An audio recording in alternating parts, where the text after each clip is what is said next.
take a look at this clip, and then I'll come right back and we'll dig out of Luke's Gospel, chapter 19 together. I'll see you in a few minutes. All right, while you're turning there to Luke chapter 19, let me orient us just a little bit about where I am and where the city of Jerusalem is in relation to this whole Palm Sunday story. So right now, I'm here on the western slope of the Mount of Olives.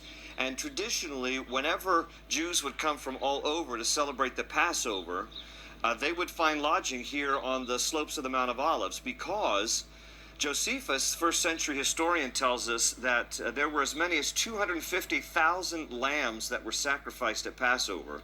One lamb was enough for a family of 10. So you multiply that, you're talking 2.5 million people were probably here during the time of the Passover. So population of Jerusalem would swell enormously during the feast time.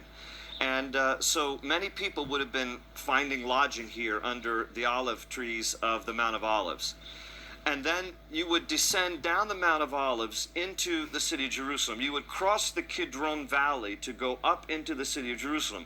Kidron is from a Hebrew word that means black, because the Kidron Valley would run black with the sacrifices of the animals. I mean, imagine 250,000 lambs slaughtered. You'd have a lot of blood from those sacrifices. Behind me, you can see the Gold Dome, which is the Dome of the Rock, that was built there by Muslims in about 691 AD, somewhere in the latter 7th century. And to the Muslims, it commemorates the spot where they believe that Abraham nearly sacrificed Ishmael. Of course, we know the scriptures say that Abraham nearly sacrificed Isaac. But the Muslims also have the Dome of the Rock as a place to memorialize where they believe that Muhammad took his ride up into heaven on his horse. And so that has a Muslim place of worship.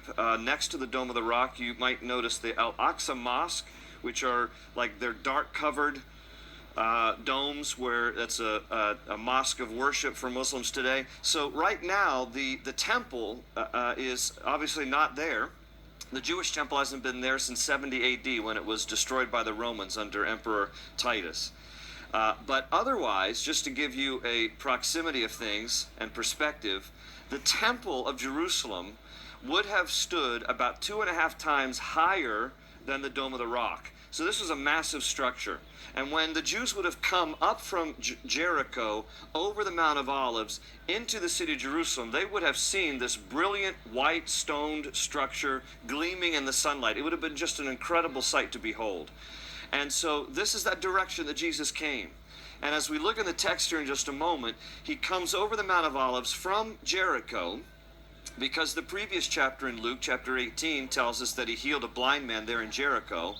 And he's going to ascend up the mountain towards Jerusalem. Jericho is about 1,000 feet below sea level, and Jerusalem here is about 2,600 feet above sea level. So a difference of about 3,500 feet. It's quite a climb, 3,600 feet or so, that Jesus and his disciples would have made on the way here to Jerusalem.